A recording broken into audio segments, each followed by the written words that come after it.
threads at which we need to pull. This is news, updates.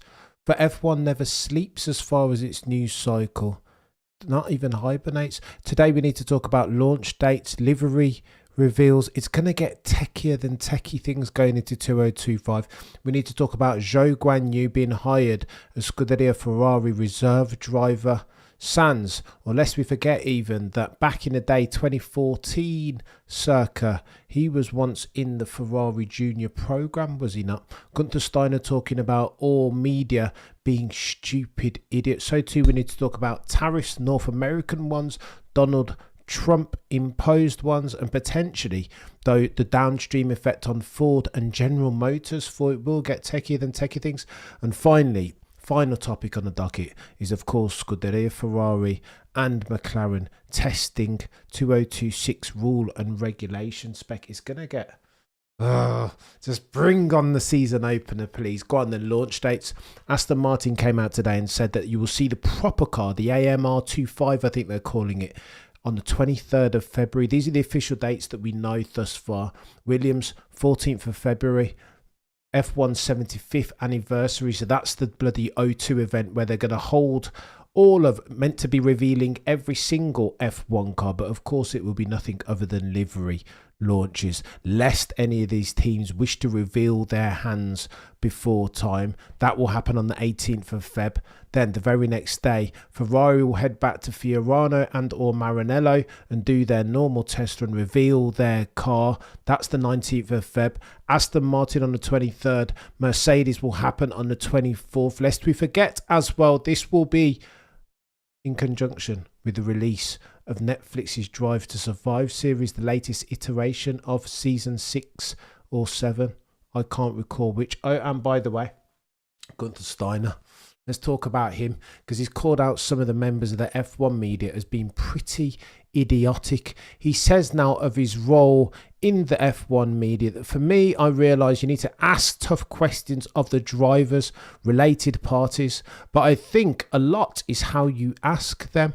You can ask a question as long as you don't make a statement. Give me your story, because that is what I always expected from the press when they asked me. Formats, are they not?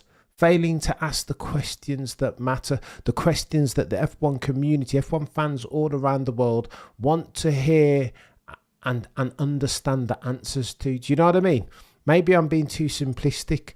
He continues, but sometimes it's a little bit difficult because somebody's your friend and you're putting a guy on German national TV for which he works now. And you ask something, they just messed up the qualifying, and ask him about the messed up qualifying, but it's part of the job. And if you ask it respectfully, why ever not? It's techie. I understand there's a fine line to be traversed for F1 media. You need to foster rapport, kiss some babies and shake some hands. If you cheese off all the drivers, just like Ted Kravitz did Maximilian Verstappen and the balls that are red, then you won't get any interviews. You are limiting yourself, therefore. But if you fail to ask the questions, if you fail to be a straight shooter, therein lies your credibility or lack thereof. Techie, eh? Who'd want to be an F1 journo? Oh, and by the way, Donald Trump is talking about tariffs left, right, and centre. Like Oprah, you get a tariff, you get a tariff, and you get a tariff. But that will have downstream ramifications for some of the teams. Bods on Twitter, Jep Olsen says the following: with Ford and General Motors becoming engine suppliers in F1, it's going to be interesting to see where the new tariffs leave both of them in relation to their motorsports activities. No kidding, Sherlock. Both manufacturers have production facilities in Mexico and Canada and import everything from finished vehicles to parts needed for maintenance and domestic production at their US locations. General Motors dropped 6.6% in pre-market trading. Ford dropped 4% as of about an hour ago. Oh, the humanity. This is impacting them, therefore, in real time. Wells Fargo has estimated that the 25% tariff imposed, well, it's been delayed right in the here and now, but imposed on Canada and Mexico will cost GM, Ford and Stellantis $56 billion per year. No drop in the ocean, eh? When the money starts to dry up, continues Jep Olsen, the first thing to go is motorsports. And he's right. This is a discretionary spend. Of course, there is marketing upside. especially if you can enter F1 and win races. Sponsors will want to put their logos on your car. There is prestige and heritage attached with success in motorsport, particularly the upper echelons of in Formula One. But if you come in and do a Toyota, if you come in and do a Marussia or a HRT, then there will be downside. Lest we forget, who was the bloody team that had 2 DNFs last year in Le Mans? Not good. Sponsors don't want to see their logos on cars that are parked up in the barrier and have DNF'd. When we look beyond the engine manufacturers, the potential tariffs could mean more cost capturables for the teams who are using US sourced equipment and products. I say all of that to say this: there will of course be downstream ramifications for the likes of Cadillac and GM and potentially Haas, depending on from whence their products are sourced. Techia, all good for Quebec, please. Stellantis is the worst. No, Benzi, say it's not so. These are brand names with which I'm not very familiar, but I digress. Ferrari testing. Techie, go on, let me set the table now because this is important. This test is all around 2026. Lower downforce settings. You would have seen the wing. Let me show you the pictures then. These are the tyres that they're using. You can see that on the left, the tyres are thicker now, wider even. On the right, materially thinner. That's the 2026 spec of tyres, hence the raison d'etre for this test. You can see it there, right? The tyres are very, very different, much thinner. The tyres in 2026 will be narrower, 25mm at the front and 30mm at the rear. And that's the umbrella heading under which these guys are testing. It's not a proper test. It's not what we'll see at Bahrain. And ergo, there's not a lot that you can read or take away from it. But if we are doing F1 barbershop talk, and you will forgive me for doing that, then surely you've got to look at the lap times in absolute terms. How can we not? Yesterday we talked about Lewis Hamilton, 0.13 quicker than Charles Leclerc. It's as if Charles Leclerc was listening to us and decided to clap back, since this was Charles Leclerc's day, the second day of 2 days.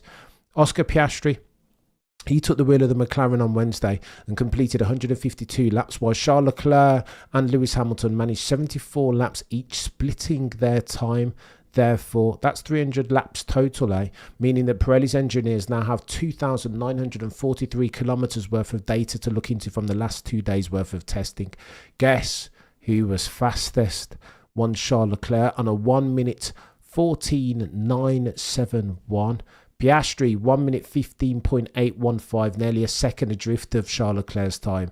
And Lewis Hamilton, much further adrift, even 1:16.759. Oh, the humanity. Way to pop my bubble, eh? I thought Lewis Hamilton was back again. Look, let me preface what I'm about to say with this. There aren't meaningful takeaways. This isn't apples and apples. You can't say from any one test that Charles Leclerc or Lewis Hamilton or Oscar Piastri or Lando Norris is faster, because you don't know. You've got to normalise for different programs, different fuel loads, different tyre compounds even. But yet and still, as F1 fans, we are moth to a flame as far as times in absolute terms. 1:14.9, 1:15 flat as Nero's makes no difference for Charles Leclerc. Holy smokes. That, for the avoidance of doubt, was 1.8 seconds faster than Lewis Hamilton in the same modified machinery, testing for the circumstances under which the 2026 championship will be fought. Scott Mitchell-Malm of the race said as follows: as a marker for the irrelevance of lap time, though it remains an amusing detail to include, after an equal number of 74 laps each day, Charles Leclerc was 1.8 seconds faster than Lewis Hamilton. Oh, the humanity. Now look, I get it. This isn't like for like, and there are no upshots, no conclusive ones to be taken from this. But it's techie, 1.8 seconds quicker. Now, nobody's going to say in absolute terms that Charles Leclerc will be, as at the first race of the season at Australia, 1.8 seconds faster than Sir Lewis Hamilton. That simply can't be true. But I would love, like most of us, to see the underlying, to normalise for fuel, normalise for different programmes, and understand from this who is quicker between Charles Leclerc and Sir Lewis Hamilton. It's the story arc that's going to keep on giving. Which one of those two Ferrari drivers with the red overalls, the yellow badge and the black prancing horse atop will be quickest over the course of the season? For there is stakes, is there not? Lewis Hamilton's unprecedented 8th World Championship, Lewis Hamilton and Charles Leclerc's legacy to a lesser extent. Which one of those chaps can get the upper hand between now and the Monaco Grand Prix, at which Frederick Vasseur, team principal of the red team, has said that they will start instituting for driver hierarchies, lest they want to do like McLaren did and seize defeat from the Moors, no jaws of victory. Oh, the humanity.